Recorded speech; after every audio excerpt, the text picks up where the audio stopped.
今天我们来聊一聊深圳裸检事件。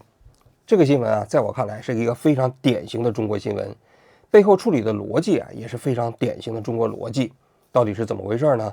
大家听我来先简单介绍一下。这微博上有一个博主叫来杯鸡尾酒，他的名字叫王荣豪，今年29岁职业呢是自由写作者他呢平时住在深圳。4月24号傍晚他跟自己的朋友老鲁还有妹妹在深圳市光明区的一个公交车站在那等公交车。这时候天下起了雨，他们就在公交车站的遮雨棚下面等公交车。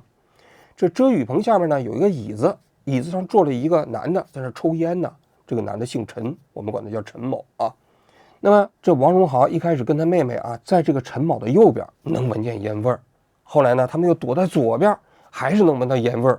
這王榮豪呢特別不喜歡抽煙，於是他就上去就跟這個陳某去交涉，說你別抽了，你看我們現場有女生是吧，聞起來非常難聞。這陳某就講，他說你看這是戶外，又沒有禁止吸煙的標誌，我抽幾口煙怎麼了？這王榮豪就跟他講，他說你看這個地方還沒有禁止裸奔的標誌呢，那你不也穿着衣服呢嗎？這話就說的有點不太好聽了於是這陳某呢估計也生氣了，就對他罵罵咧咧，這是據王榮豪自己講的那麼在這個過程中，王榮豪呢估計也是生氣了他手上正好有一杯飲料，是楊梅飲料，他拿着一個飲料衝着男的手就潑過去了，剛好就把這煙頭給潑滅了那潑滅了之後呢，這男的肯定不幹呢，就要求這個女的道歉。這裡頭我給大家講一個細節這個王榮豪所寫的這微博裡頭在這個環節上他沒有寫的特別詳細。後來澎湃的報道呢，在這裡頭補充了一個細節，說這個王榮豪潑這個男的這個煙的時候也潑到這個男子的身上了，褲子濕了，手也濕了。然後呢，他緊隨其後又把這飲料瓶扔在了地上。這個細節這個王榮豪在他自己的微博上他沒寫，然後他就只是寫這個男的當時讓他道歉。那這王榮豪也不客氣他說你看你讓我道歉，我剛才聞了你半天煙味了，對不對？那你還沒給我們道歉呢。雙方的矛盾就升級了。於是乎陳某就在地上把這個王榮豪扔在地上的這個飲料瓶給撿起來了，就砸到了這個王榮豪身上，砸到了臉上。那裡頭還剩了一些飲料也沒浪費，就都灑到這個女的身上了。灑到這身上，這女的就要求這男的道歉呢。這陳某說活該。你看這兩個人這矛盾不就升級了嗎？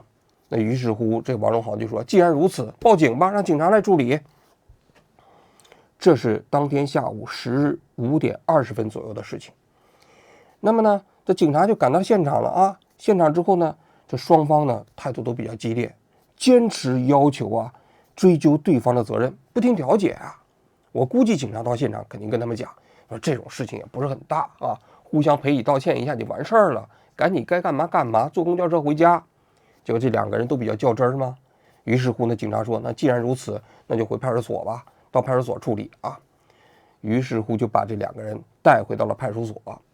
在17點51分的時候這王榮豪他發的這個微博就把剛才的那個過程給講了一遍。等他再發微博的時候都已經晚上8點多了他就說他有可能被拘留，行政拘留5天。他說這是一個微博然後緊隨其後再發微博，就是到4月25號這凌晨了，一過12點連續發了好幾條微博。他這幾條微博內容就比較激動了他就講大概這麼幾方面的內容。他說他到了這個派出所以後，辦案中心之後警察呢就讓他進到那個辦案區裡頭。進到那個辦案區域，他原先以為只有這個拘留才會把脫光衣服摁在牆上結果他當時呢，那女警察就讓他直接把衣服脫了，那短褲都得脫下來，脫到這個膝蓋下面。然後他一開始還不知道，他說脫了脫了，趕緊脫了，就把那個膝蓋拽到下面，覺得非常屈辱。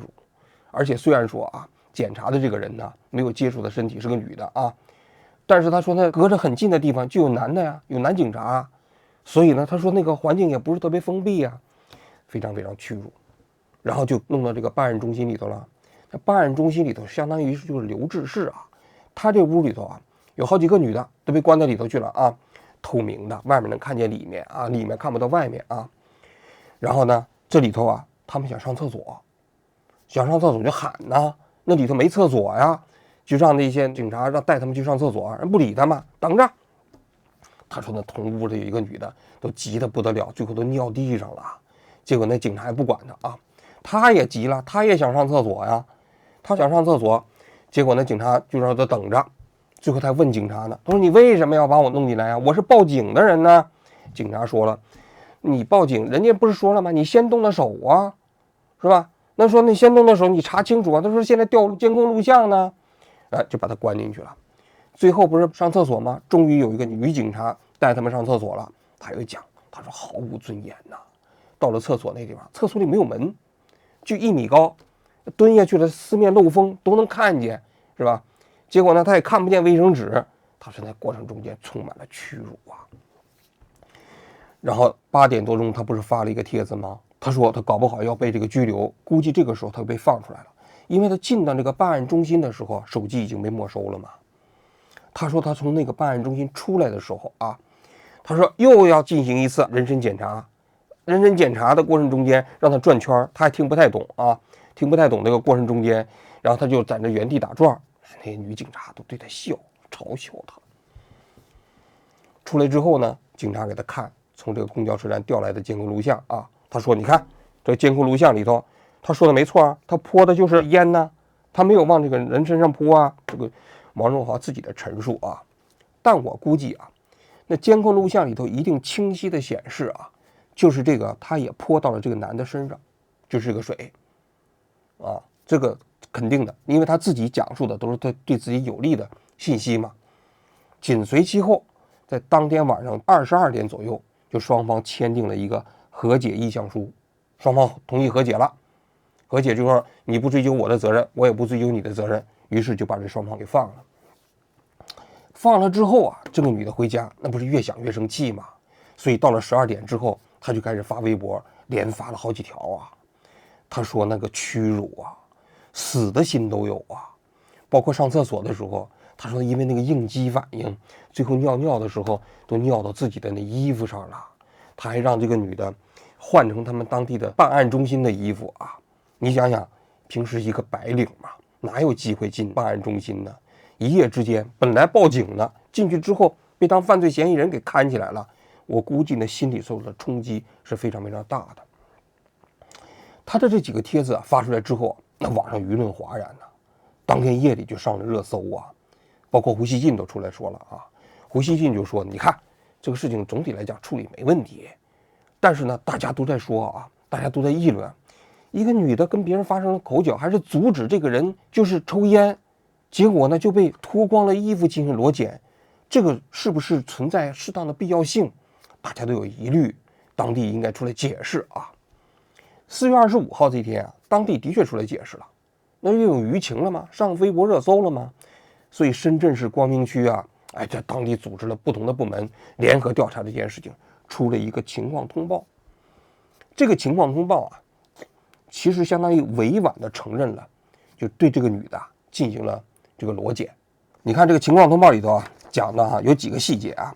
第一個細節呢，就是他就講了，他說雙方發生爭執，王某某用携带的果汁飲料潑向陳某持煙的右手，隨後將一次性的塑料果汁杯丟在了路面。陳某見手部和褲子被潑濕，從地上撿起該飲料瓶向王某丟擲。這是一個基本的事實確認啊，就是這個女的潑這個陳某的過程中，的確潑到了陳某的身上，把衣服給搞濕了，這是一個啊。第二個呢，就關於裸檢這件事情啊，他是怎麼說的呢？他說，你看，由於雙方互不相讓，堅持追究對方責任，那麼依法就把這個人帶到了公安機關的辦案中心，並按規定對2人進行了人身安全檢查。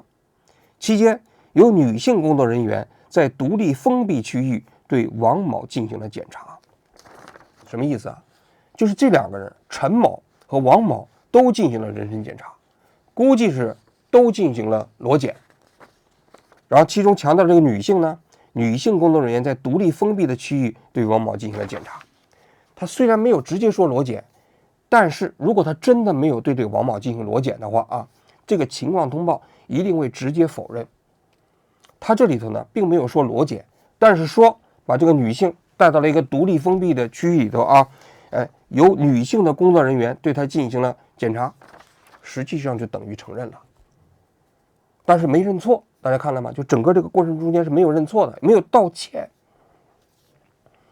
那麼這個事情啊，到底應該怎麼看啊？我今天就來講一講我的看法啊。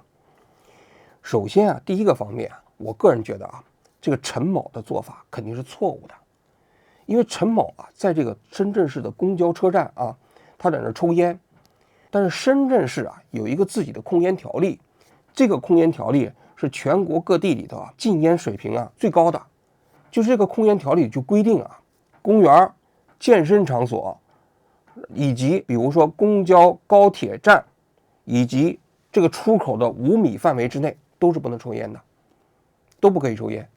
那麼這個據說啊，深圳的控烟条例是向香港学的，香港的戶外控烟啊，在全国各地裡头，它應該是水平最高的啊。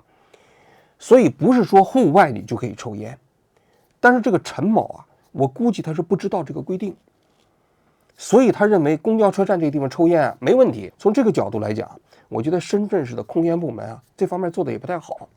你要想執行一個非常嚴格的控烟的規定啊，你得宣傳跟得上啊。你不能說你制定了一個比較嚴格的法律啊，自己宣傳跟不上，你看抽煙的人不知道嗎？另外一個方面呢，那警察在辦案的過程中間可能也不清楚。這王某某啊，他就講了一個細節，他說當時啊9點鐘把他叫出來，看完監控的時候啊，他當時就質問着警察，他說你看我這全程都沒有問題，是吧？你為什麼這麼對待我啊？警察當時就跟他說，他說這個陳某啊做法啊好像也没什麼問題，他們私下商量，問題不大。這王某某就急了，王某某說你去查一查這控烟條例。結果這警察拿手機一查，結果這控烟條例的確規定，那公交車站這個地方不能抽煙。所以你看，連警察都不知道這公交車站是不能抽煙的，所以這說明啊，就深圳市的控烟部門實際上的宣傳做的是非常不到位的，這是第一點啊。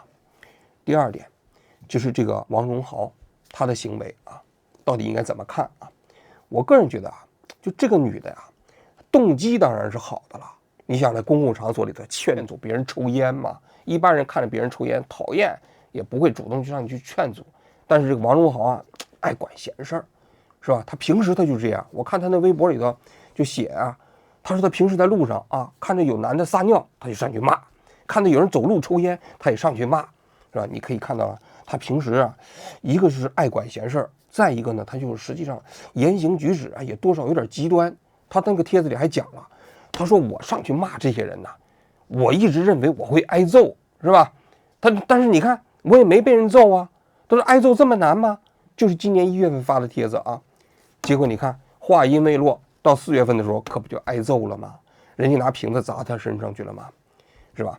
所以這個女的平時的行為啊，我個人覺得啊，她確確實實有些極端。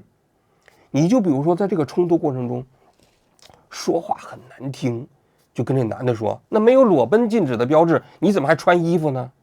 是吧？這話就很刺激人呢，對吧？當然，這個男的我估計可能是不聽勸啊，但不聽勸，在正常的情況下，你應該是打電話報警，或者說深圳市還專門有個程序啊，叫別抽了。這別抽了的程序就是說，你看見有人抽煙啊，你把它拍照，拍照完之後你把證據上傳，上傳之後別抽了的程序核实完之後，對当事人可以进行處罰。按照深圳市的標準啊，要罰款50塊錢人民幣。結果這個女的啊不是這麼做，她上去呢，你往人身上潑飲料，這潑飲料的行為啊，實際上就違法了。按照中國的尋釁滋事的法律啊，那它這個實際上屬於擾亂公共秩序，同時還帶有涉嫌侮辱性質。你想想，你往人身上潑水，還潑在衣服上，這實際上是一種挑釁行為，而且很大程度上也帶有自己的情緒發洩的因素。在這一时刻，他就已經不是在行使正義了，他其實就是在釋放自己的情緒，甚至就是在擾亂公共秩序。所以他的這個行為啊，到這一刻的時候已經沒有正當性了。所以這個新聞出來之後，為什麼會上热搜呢？上熱搜就是他是勸阻吸煙，然後被裸檢，對吧？這樣的給人感覺，這個女的她充滿了各種各樣的委屈冤枉嘛。但實際上，她這個女的之所以被带到派出所，被接受人身檢查，不是因為她勸阻人吸烟，而是因為她在勸阻吸烟的過程中間採取了違法的手段。這一點是非常重要的。我們中國人一般不認為就是說你往別人身上泼个水就是違法犯罪行為。其實在很多國家，這種行為都是違法行為。在香港是，在日本也是，你在公共場所裡往別人身上潑水，絕對把你抓起來。但是很多人不這麼認為。中國人有一個觀念，說這個人呢，他做的是正確的事情，手段就不太重要了。你看這個女的在勸別人不要吸煙嘛，這是一個正當行為嘛。所以在這個過程中間採取什麼手段就沒那麼重要了。其實這是一個非常錯誤的觀念。且不說這個過程中間你私利救濟本身就是對警察權的一種侵害。就是我們在一個法治社會中你看到別人違法了，你其實除非這個人犯罪，比如說是去打砸搶燒的，你可以去制止。一般的違法行為，你充其量只有報警的權利，你沒有自己上去獨自制止這個違法行為的權利。這項權利僅僅屬於執法機關，但是這個王榮華沒意識到，所以我個人覺得他這個行為是不妥當的。那麼接下來咱們講一講這警察的這個裸檢這件事情到底合不合適這兩個人被帶到了警察局，我猜警察一定勸他們，你們該幹嘛幹嘛，互相賠禮道歉。結果這兩人不聽勸嗎？不聽勸之後，於是就被送進了辦案中心。送進辦案中心，按照現在公安部的規定，也按照咱們國家法律的規定，有4個一律。那麼到了办案中心，一律送到办案中心裡面去進办案中心一律进行人身檢查，然後呢，現場一律有人看管，然後呢，這個過程中間一定有監控攝像頭，4個一律。所以按照法律來講，進辦案中心要進行人身檢查，這一點是有法律依據的。但是問題是，進行人身檢查實際上分為2類，一類呢是屬於防範性的人身檢查。防範性的人身檢查什麼意思呢？你進辦案中心肯定要檢查你身上帶沒帶東西比如有沒有刀片打火機你到裡頭你自殘呢？你自殺呢？你拿刀片抹脖子怎麼辦？對不對？包括鞋帶你都有可能自殺這些有可能導致就這些行為的都要拿掉，這叫防範性的這個檢查。這個檢查呢，就是一般的進辦案中心都要進行這個檢查，這是一類。第2類的人身檢查呢，就是屬於調查性的人身檢查。這調查性的人身檢查就需要把衣服脫光了，前面那個人身性的防範性的檢查不需要。那麼調查性的檢查呢，具備什麼前置條件呢？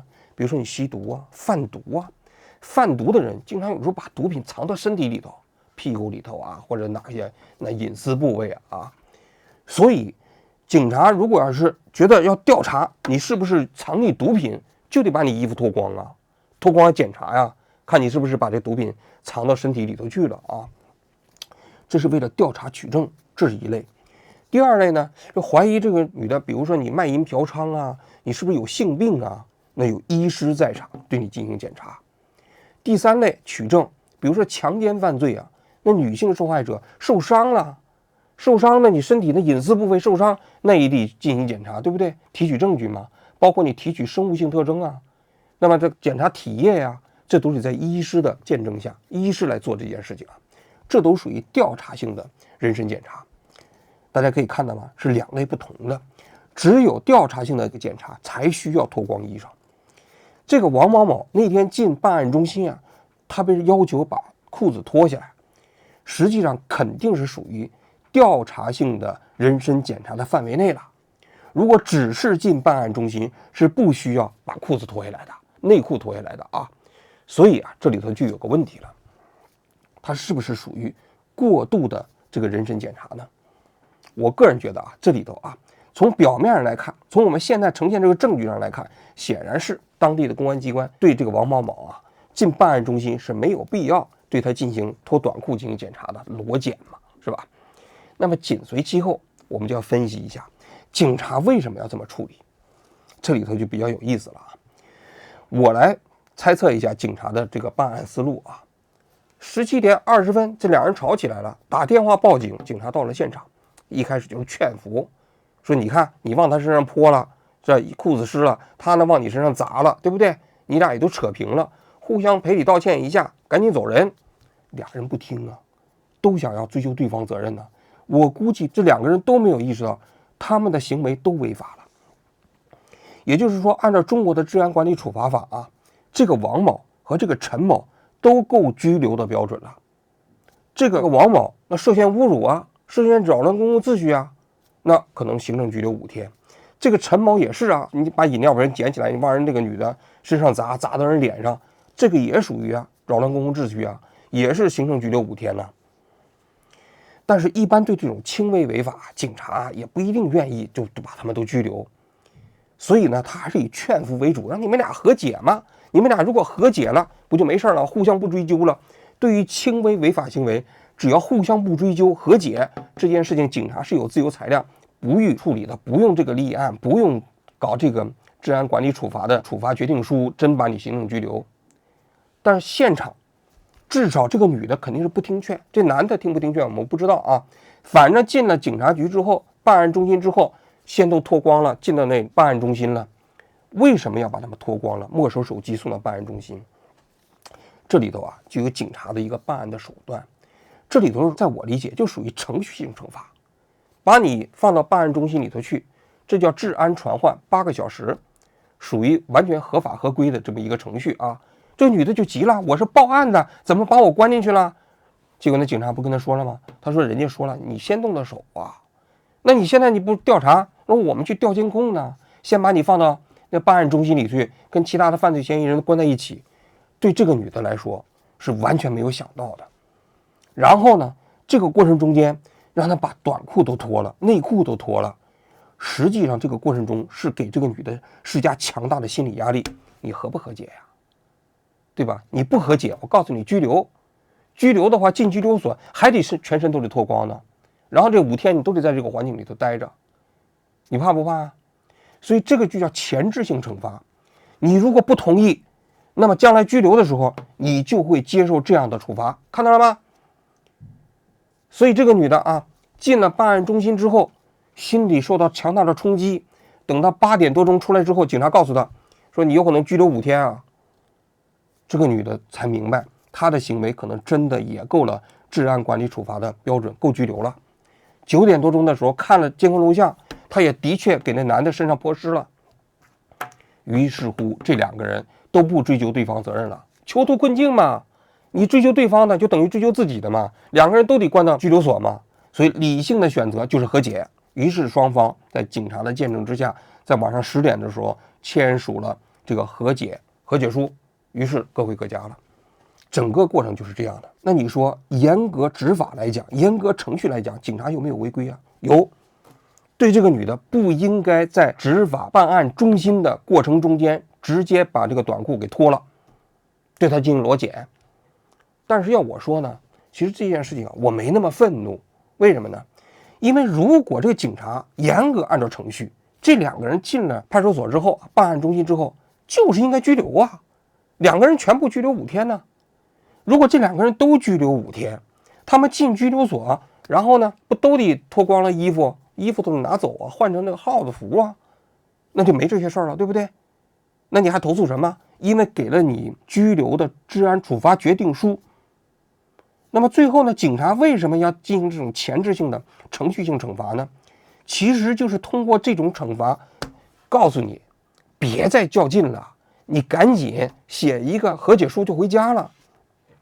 警察的目的是為了解決這個矛盾，因為警察自己也不想加班啊，對不對？從他講他自立的角度來講，如果真的要是拘留的話，現場勘查、證據準備、錄筆錄也挺麻煩的，是吧？你就這兩個人，也不是多麼嚴重的事情，對吧？但是不聽勸呢，你讓他們去和解，他不和解呀。於是在那裡頭蹲2小時，反省一下，全明白了，馬上都同意了。所以這個實際上啊，我個人理解，這就是中國的楓橋經驗呢，就是能不拘留就不拘留，能把矛盾化解在基層就化解在基層。但是人民群眾有的時候不理解警察叔叔的一片苦心呢，於是就上點手段，上點程序性懲罰的手段，於是乎這矛盾就解決了。所以啊，這件事情啊，在我看來啊，如果你要嚴格按照現代法治程序去衡量這件事情，警察做的確確實實啊不太對。進這個辦案中心就不應該脫了短褲嘛，對不對？但是從事後看，這個女的和這個男的都没有被拘留，那我覺得呢，基层警察的處理呢，好像實際上還維護了當事人的權利，就沒有把你能關到看守所就看到看守所嘛，能拘留就拘留嘛。所以在我看来，这是一個非常典型的中國新聞，非常典型的一個中國處理事件的邏輯。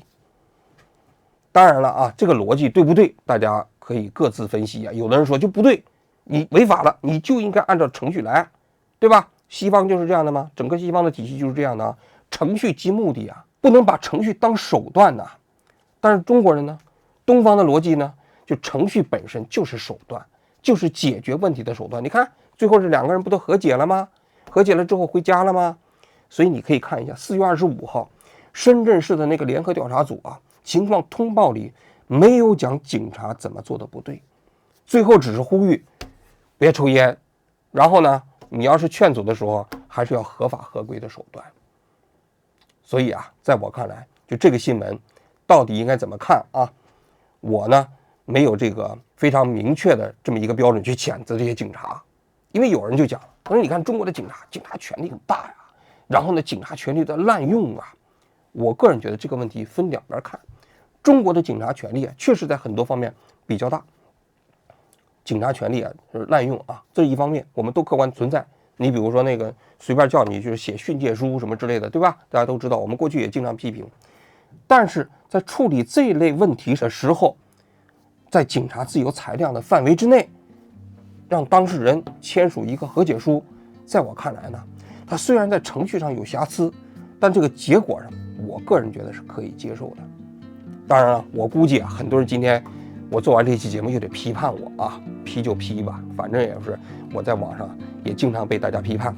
批判的，請在評論裡頭寫下你的意見，我都會認真看的。好了，我今天就講到這裡，謝謝各位。